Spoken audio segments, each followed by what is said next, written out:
വിശുദ്ധ ഖുർആനിൽ അല്ലാഹു നമ്മെ ഓർമ്മിപ്പിക്കുന്നു. അവനാണ് രാത്രിയെയും പകലിനെയും സൂര്യനെയും ചന്ദ്രനെയും സൃഷ്ടിച്ചത്.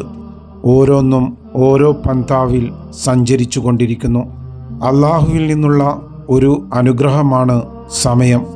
പുതുവർഷത്തിൻ്റെ പടിവാതിൽക്കൽ നാം നിൽക്കുമ്പോൾ കലണ്ടറിലെ ഒരു തീയതി മാറ്റുക മാത്രമല്ല നമ്മൾ ചെയ്യുന്നത്. നമ്മുടെ ജീവിത പുസ്തകത്തിൽ ഒരു പുതിയ താളിലേക്ക് നാം കടക്കുകയാണ്.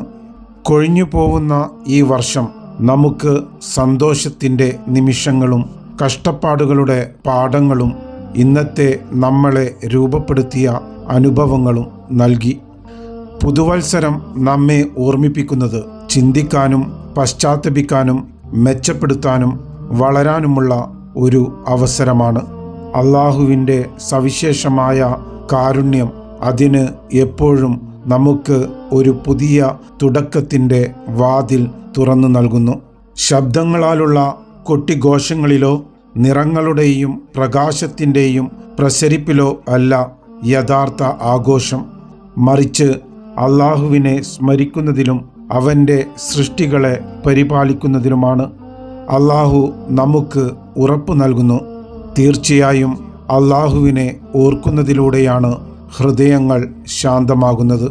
നമ്മുടെ ഹൃദയങ്ങളിൽ പ്രത്യാശയും ചുണ്ടുകളിൽ പ്രാർത്ഥനകളും അല്ലാഹുവിലുള്ള പൂർണ്ണ വിശ്വാസവുമായി ഈ പുതുവർഷത്തിലേക്ക് നമുക്ക് കാലെടുത്തു വയ്ക്കാം. നമുക്കായി മാത്രമല്ല, എല്ലാ മനുഷ്യർക്കും വേണ്ടി അവനോട് നന്മയും കരുണയും സമാധാനവും തേടാം. കഴിഞ്ഞ കാലങ്ങൾ നമ്മെ എന്തെങ്കിലും പഠിപ്പിച്ചിട്ടുണ്ടെങ്കിൽ അത് ഇതാണ്: ജീവിതം ക്ഷണികമാണ്, സമയം അമൂല്യമാണ്, ബന്ധങ്ങൾ അത്യന്തം പ്രധാനമാണ്. അതിനാൽ നമ്മെ വേദനിപ്പിച്ചവരോട് ക്ഷമിക്കാം, നമ്മോടൊപ്പം ഉറച്ചു നിന്നവരെ കൂടുതൽ സ്നേഹിക്കാം.